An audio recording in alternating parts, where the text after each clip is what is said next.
Welcome my channel Learn with Sunana. Today will be discussions topic assessment of personality. ਇਸ ਤੋਂ ਪਹਿਲੇ ਅਸੀਂ ਕੀ ਕੀਤਾ ਸੀ meaning of the personality. Personality word personality has been derived from Latin word persona, originally referred to the mask worn by actors in ancient Greek and Roman theater represent different characteristics. This reads last video. Today we'll discussions some assessment of personality related topic.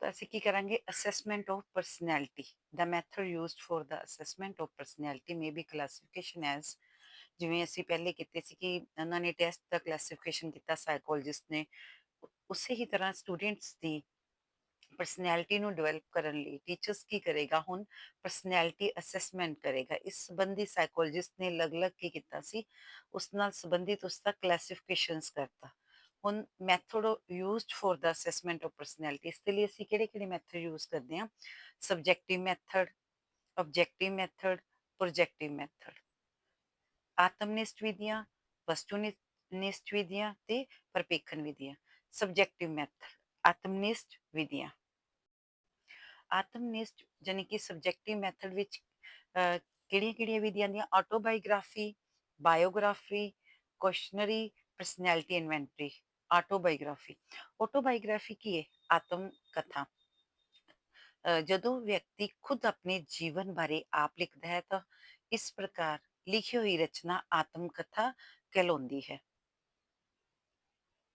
ਕਿਸ ਵਿੱਚ include ਹੈ subjective method of personality autobiography और next की है biography ਕਿਸੇ ਦੂਸਰੇ ਵਿਅਕਤੀ ਦੁਆਰਾ ਕਿਸੇ ਵਿਅਕਤੀ ਜੀਵਨ ਸੰਬੰਧੀ ਗੱਲਾਂ ਨੂੰ ਲਿਖ ਕੇ ਪ੍ਰਗਟ ਕੀਤੀ ਰਚਨਾ ਜੀਵਨ ਕਥਾ ਕਹਿਲਾਉਂਦੀ ਹੈ ਜੋ ਆਟੋਬਾਇਓਗ੍ਰਾਫੀ ਹੈ ਜਿਵੇਂ the experiment with truth Mahatma Gandhi ji ਨੇ ਆਪਣੀ ਸੈਲਫ ਦੀ ਰਾਈਟ ਕੀਤੀ ਸੀ ਉਸੇ ਹੀ ਤਰ੍ਹਾਂ ਜੋ ਬਾਇਓਗ੍ਰਾਫੀ ਹੁੰਦੀ ਹੈ ਕੋਈ ਅਦਰ ਪਰਸਨ ਦੂਸਰੇ ਦੀ ਕਰਦਾ ਹੈ ਉਸਨੂੰ ਆਟੋਬਾਇਓਗ੍ਰਾਫੀ ਕਹਿੰਦੇ ਹਾਂ ਜਿਸ ਤਰ੍ਹਾਂ ਕੋਈ ਵੀ ਫੇਮਸ ਪਰਸਨਸ ਚਾਹੇ ਕੋਈ ਕ੍ਰਾਂਤੀਕਾਰੀ ਹੈ ਸੁਧਾਰਕ ਹੈ ਧਾਰਮਿਕ ਪੁਰਖ ਹੈ ਨੇਤਾਗਣ ਹੈ ਵੀਰ ਪੁਰਖ ਹੈ ਉਹਨਾਂ ਦੀਆਂ ਜੀਵਨੀਆਂ ਨਾਲ ਸੰਬੰਧਿਤ ਜਦੋਂ ਕੋਈ ਵਿਗਿਆਨਿਕ ਵਿਚਾਰ ਪ੍ਰਗਟ ਕਰਦਾ ਹੈ ਆਪਣੇ ਰਿਐਲਿਟੀ ਵਾਲੇ ਵਿਚਾਰ ਪ੍ਰਗਟ ਕਰਦਾ ਹੈ ਤਾਂ ਉਸਨੂੰ ਬਾਇਓਗ੍ਰਾਫੀ ਕਿਹਾ ਜਾਂਦਾ ਹੈ ਜੋ ਕਿ ਪਰਸਨੈਲਿਟੀ ਦੀ ਅਸੈਸਮੈਂਟ ਡਿਸਕ੍ਰਾਈਬ ਕਰਦੀ ਹੈ ਨੈਕਸਟ ਕੀ ਹੈ ਕੁਐਸਚਨਰੀ ਪ੍ਰਸ਼ਨਾਵਲੀ ਹੁਣ ਕੁਐਸਚਨਰੀ ਕਿਵੇਂ ਪਰਸਨੈਲਿਟੀ ਦੀ ਅਸੈਸਮੈਂਟ ਕਰਦੀ ਹੈ ਕਿ ਜੋ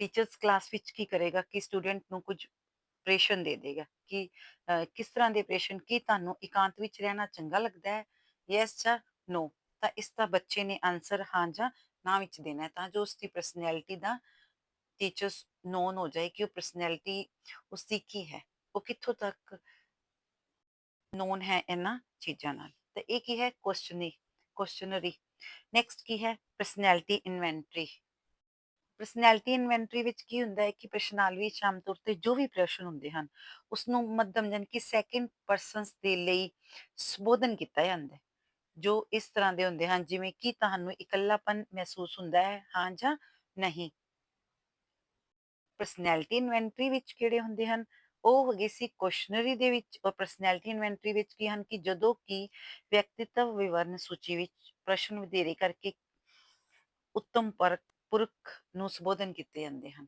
ਯਾਨੀ ਕਿ ਫਸਟ ਪਰਸਨਸ ਨੂੰ ਇਸ ਨਾਲ ਰਿਲੇਟਡ ਕਿਹੜਾ ਟੈਸਟ ਹੈ Minnesota multiphasic personality inventory most important ਹੈ ਜੋ ਕਿ ਪਰਸਨੈਲਿਟੀ ਇਨਵੈਂਟਰੀ ਨਾਲ ਰਿਲੇਟਡ ਟੈਸਟ ਹੈ ਤਾਂ ਅਸੀਂ ਕੀ ਦੇਖਿਆ ਕਿ ਸਬਜੈਕਟਿਵ ਮੈਥਡ ਦੇ ਵਿੱਚ autobiography biography questionnaire personality inventories method use ਹਨ ਕੁਐਸਚਨ ਕਿਵੇਂ ਆਸਕ ਕਰਦਾ ਹੈ ਕਿ ਸਬਜੈਕਟਿਵ ਮੈਥਡ ਵਿੱਚ ਕਿਹੜੇ-ਕਿਹੜੇ ਅੱਗੋਂ ਮੈਥਡ ਯੂਜ਼ ਹਨ ਤਾਂ ਆਟੋਬਾਇਓਗ੍ਰਾਫੀ ਬਾਇਓਗ੍ਰਾਫੀ ਕੁਐਸਚਨਰੀ ਔਰ ਪਰਸਨੈਲਿਟੀ ਇਨਵੈਂਟਰੀ ਨੈਕਸਟ ਕੀ ਹੈ ਆਬਜੈਕਟਿਵ ਮੈਥਡ ਦੇ ਦੁਆਰਾ ਵੀ ਪਰਸਨੈਲਿਟੀ ਨੂੰ ਅਬਜ਼ਰਵ ਕੀਤਾ ਜਾਂਦਾ ਹੈ ਇਸ ਨੂੰ ਕੀ ਕਿਹਾ ਜਾਂਦਾ ਹੈ ਵਸਤੂਨਿਸ਼ਟ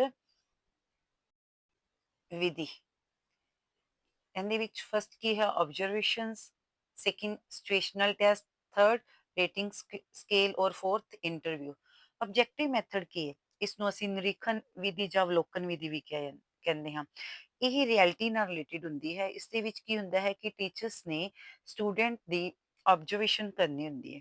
ਜਦੋਂ ਆਬਜ਼ਰਵੇਸ਼ਨ ਕਰਦਾ ਹੈ ਤਾਂ ਆਪਣੇ ਕੋਲ ਕੀ ਰੱਖ ਲੈਂਦਾ ਹੈ, ਟੇਪ ਰਿਕਾਰਡਰ, ਕੈਮਰਾ, ਟੈਲੀਸਕੋਪ ਰੱਖ ਲੈਂਦਾ ਹੈ ਤਾਂ ਜੋ ਉਸ ਟੂਲਸ ਦੇ ਨਾਲ ਬਹੁਤ ਵਧੀਆ ਆਬਜ਼ਰਵੇਸ਼ਨਸ ਕਰ ਸਕੇ। ਤਾਂ ਆਬਜ਼ਰਵੇਸ਼ਨ ਮੈਥਡ ਆਬਜੈਕਟਿਵ ਮੈਥਡ ਦੀ ਇੱਕ ਟਾਈਪ। ਨੈਕਸਟ ਪਰਸਨੈਲਿਟੀ ਨੂੰ ਮੈਜ਼ਰ ਕਰਨ ਦੇ ਲਈ ਹੋਰ ਕਿਹੜੀ ਅਸੈਸਮੈਂਟ ਹੈ? Situational test. ਜਦੋਂ ਟੀਚਰਸ ਨੇ ਕੀ ਕਰਨਾ ਹੁੰਦਾ ਹੈ, ਕਿਸੇ ਦੀ ਪਰਸਨੈਲਿਟੀ ਨੂੰ ਵੀ ਮੈਜ਼ਰ ਕਰਨਾ ਹੈ ਤਾਂ ਉਹ ਕੀ ਕਰੇਗਾ ਕਿ ਉਸਨੂੰ ਔਨ ਦਾ ਸਪੋਟ ਕੋਈ ਸਿਚੁਏਸ਼ਨਸ ਰੱਖ ਦੇਗਾ, ਕੋਈ ਇਮਾਨਦਾਰੀ ਦੀ, ਕਿਸੇ ਵੀ ਤਰ੍ਹਾਂ ਦੀ ਬੇਈਮਾਨੀ ਦੀ, ਤਾਂ ਉਸ ਦੇ ਨਾਲ ਕੰਪੈਰੀਜ਼ਨ ਕਰੇ ਕਿ ਸਭ ਤੋਂ ਬੈਸਟ ਕਿਹੜੀ ਹੈ। ਤਾਂ ਕੋਈ ਐਵੇਂ ਦੀ ਸਿਚੁਏਸ਼ਨ ਰੱਖ ਦਿੰਦਾ ਹੈ ਜਿਸ ਨੂੰ ਸਿਚੁਏਸ਼ਨ ਟੈਸਟ ਕਿਹਾ ਜਾਂਦਾ ਹੈ। ਇਸ ਦੇ ਵਿੱਚ ਆਬਜੈਕਟਿਵ ਮੈਥਡ ਵਿੱਚ ਆਬਜ਼ਰਵੇਸ਼ਨ ਮੋਸਟ ਇੰਪੋਰਟੈਂਟ ਹੈ। Rating scale. ਰੇਟਿੰਗ ਸਕੇਲ ਕੀ ਹੈ? ਇਹ ਵੀ ਇੱਕ ਮਾਨਦੰਡ ਹੁੰਦਾ ਹੈ ਜਿਸ ਦੇ ਵਿੱਚ ਰੇਟਿੰਗ ਸਕੇਲ ਦਾ ਪ੍ਰਯੋਗ ਵਿਅਕਤੀਆਂ ਤੋਂ ਹੀ ਜਾਣਨ ਲਈ ਕੀਤਾ ਜਾਂਦਾ ਹੈ ਕਿ ਕੋਈ ਵੀ ਵਿਅਕਤੀ ਕਿਸੇ ਵੀ ਵਿਅਕਤੀਤਵ ਦੇ ਗੁਣਾਂ ਦੇ ਹਿਸਾਬ ਨਾਲ ਕਿਹੋ ਜਿਹਾ ਹੈ। ਆਮ ਤੌਰ ਤੇ ਇਸ ਤਕਨੀਕ ਨਾਲ ਅਸੀਂ ਕਿਸੇ ਵੀ ਵਿਅਕਤੀ ਦੇ ਜਿਸ ਨੂੰ ਅਸੀਂ ਚੰਗੀ ਤਰ੍ਹਾਂ ਨਹੀਂ ਜਾਣਦੇ ਨਾ, ਤਾਂ ਅਨਨੋਨ ਪਰਸਨਸ ਤੋਂ ਵੀ ਉਸ ਦਾ ਆਬਜ਼ਰਵੇਸ਼ਨਸ ਕਰ ਸਕਦੇ ਹਾਂ, ਇਹ ਜਾਣਕਾਰੀ ਪ੍ਰਾਪਤ ਕਰ ਸਕਦੇ ਹਾਂ। ਤਾਂ ਇਹ ਅਸੀਂ ਕਿਸ ਤੇ ਛੋੜਦੇ ਹਾਂ? ਰੇਟਰ ਤੇ। ਤਾਂ rating scale 1 to 5 5 point scale ਵੀ ਹੈ, 1 ਟੂ 3 ਪੁਆਇੰਟ ਸਕੇਲ ਵੀ ਹੈ ਔਰ 1 ਟੂ 7 ਪੁਆਇੰਟ ਸਕੇਲ। ਨੈਕਸਟ ਕੀ ਹੈ? ਇੰਟਰਵਿਊ। ਇੰਟਰਵਿਊ ਦੁਆਰਾ ਵੀ ਅਸੀਂ ਕਿਸੇ ਪਰਸਨ ਦੀ ਪਰਸਨੈਲਿਟੀ ਦਾ ਆਬਜ਼ਰਵੇਸ਼ਨਸ ਕਰ ਸਕਦੇ ਹਾਂ। ਤੇ ਇਹ ਵੀ ਇੱਕ ਟੂਲ ਹੈ ਪਰਸਨੈਲਿਟੀ ਦਾ, ਇੰਟਰਵਿਊ।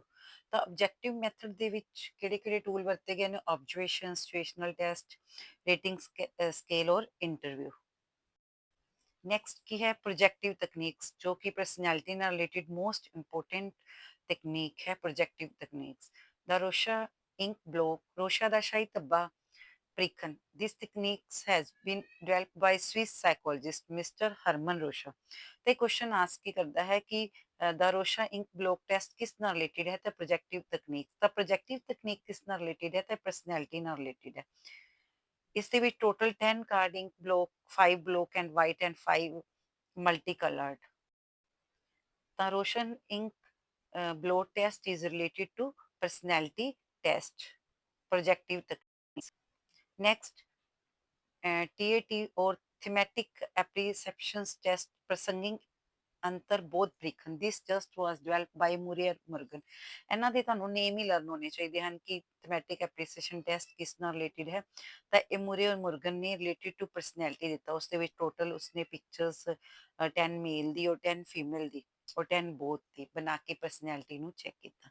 ਨੈਕਸਟ ਕੀ ਹੈ? ਕੈਟ, ਯਾਨੀ ਕਿ ਚਿਲਡਰਨ ਐਪਰੀਸੈਪਸ਼ਨਸ ਟੈਸਟ, ਬੱਚਿਆਂ ਦਾ ਅੰਤਰਬੋਧ ਪ੍ਰੀਖਣ। This test has been developed by Leopold Bellak for children between 3 to 10 years. ਜਿਵੇਂ ਜੀਨ ਪਿਆਜੇ ਨੇ ਕੋਗਨੀਟਿਵ ਡਿਵੈਲਪਮੈਂਟ ਤੇ ਸਭ ਤੋਂ ਪਹਿਲੇ ਬੱਚਿਆਂ ਤੇ ਪ੍ਰੀਖਣ ਕੀਤਾ, ਉਸੇ ਹੀ ਤਰ੍ਹਾਂ ਲਿਓਪੋਲਡ ਨੇ ਸਭ ਤੋਂ ਪਹਿਲੇ ਚਿਲਡਰਨ ਤੇ ਪਰਸਨੈਲਿਟੀ ਟੈਸਟ ਲਗਾਇਆ ਸੀ। ਮੋਸਟ ਇੰਪੋਰਟੈਂਟ ਹੈ, ਜੋ ਕਿ ਕੁਐਸਚਨ ਆਸਕ ਕਰਦਾ ਹੀ ਹੈ ਕਿ children apperception test is related to ਇੱਕ ਤਾਂ ਪ੍ਰੋਜੈਕਟਿਵ ਤਕਨੀਕ ਐਂਡ ਪਰਸਨੈਲਿਟੀ ਟੈਸਟ। ਕਿਸਨੇ ਦਿੱਤਾ ਇਹ test? Leopold Bellak for children 3 to 10 year means Leopold ਨੇ ਦਿੱਤਾ ਹੈ, ਜੋ ਕਿ ਬੱਚਿਆਂ ਤੇ ਲਗਾਇਆ ਗਿਆ ਹੈ। ਕਿਸ ਏਜ ਦੇ? 3 ਟੂ 10 ਈਅਰਸ ਦੇ। ਨੈਕਸਟ ਕੀ ਹੈ? ਵਰਡ ਐਸੋਸੀਏਸ਼ਨਸ ਟੈਸਟ, ਸ਼ਬਦ ਸੰਬੰਧ ਪ੍ਰੀਖਣ। ਵਰਡ ਐਸੋਸੀਏਸ਼ਨ ਦਾ ਮੀਨਿੰਗ ਹੈ ਕਿ ਟੀਚਰਸ ਕੁਝ ਵਰਡ ਦੇਗਾ ਤਾਂ ਬੱਚੇ ਨੇ ਉਸਨੂੰ ਹੋਰ ਵੀ ਜ਼ਿਆਦਾ ਡਿਸਕ੍ਰਾਈਬ ਕਰਨਾ ਹੈ, ਕਿ ਉਸਦੀ ਪਰਸਨੈਲਿਟੀ ਚੈੱਕ ਕਰਨੀ ਹੈ ਕਿ ਉਸਨੇ ਸਹੀ ਬੋਲੇ ਹਨ ਕਿ ਗਲਤ ਬੋਲੇ ਹਨ। ਸੈਂਟੈਂਸ ਕੰਪਲੀਟੇਸ਼ਨਸ ਟੈਸਟ, ਵਾਕ ਪੂਰਤੀ ਪ੍ਰੀਖਿਆ, ਕਿ ਟੀਚਰਸ ਇੱਕ ਹਾਫ ਵਾਕ ਦੇਗਾ ਤੇ ਸਟੂਡੈਂਟਸ ਨੇ ਉਸਨੂੰ ਕੰਪਲੀਟ ਕਰਨਾ ਹੈ, ਉਸਦੀ ਪਰਸਨੈਲਿਟੀ ਨੂੰ ਜਜ ਕਰਨਾ ਹੈ ਕਿ ਉਹ ਕਿੱਥੇ ਡਿਸਕ੍ਰਾਈਬ ਕਰਦਾ ਹੈ। ਤਾਂ ਇਹ ਮੋਸਟ ਇੰਪੋਰਟੈਂਟ ਪਰਸਨੈਲਿਟੀ ਟੈਸਟ ਹਨ।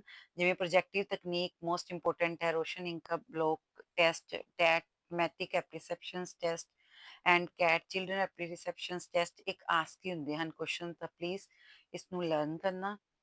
ਜੇਕਰ ਨੈਕਸਟ ਕੀ ਹੈ? ਸਬਜੈਕਟਿਵ ਮੈਥਡ, ਆਬਜੈਕਟਿਵ ਮੈਥਡ ਔਰ ਪ੍ਰੋਜੈਕਟਿਵ ਮੈਥਡ। ਇਹ ਤਿੰਨੋਂ ਹੀ ਕਿਸ ਦੇ ਮੈਥਡ ਹਨ? ਅਸੈਸਮੈਂਟ ਆਫ ਪਰਸਨੈਲਿਟੀ, ਪਰਸਨੈਲਿਟੀ ਨਾਲ ਰਿਲੇਟਿਡ ਹਨ। ਅੱਗੋਂ ਇਹਨਾਂ ਦੇ ਜਿਵੇਂ ਸਬਜੈਕਟ ਆਬਜੈਕਟਿਵ ਵਿੱਚ ਕੀ ਆਉਂਦਾ? Observation, situational, rating scale, interview. Projective ਵਿੱਚ ਰੋਸ਼ਨ ਇੰਕ, ਟੈਟ, ਕੈਟ ਔਰ word association test and sentence completion test. ਜੇਕਰ ਤੁਹਾਨੂੰ ਇਹ ਪਰਸਨੈਲਿਟੀ ਟੈਸਟ ਤਕਨੀਕ ਅੱਛੀਆਂ ਲੱਗੀਆਂ ਹਨ ਤਾਂ please like, share, subscribe my channels. Thank you.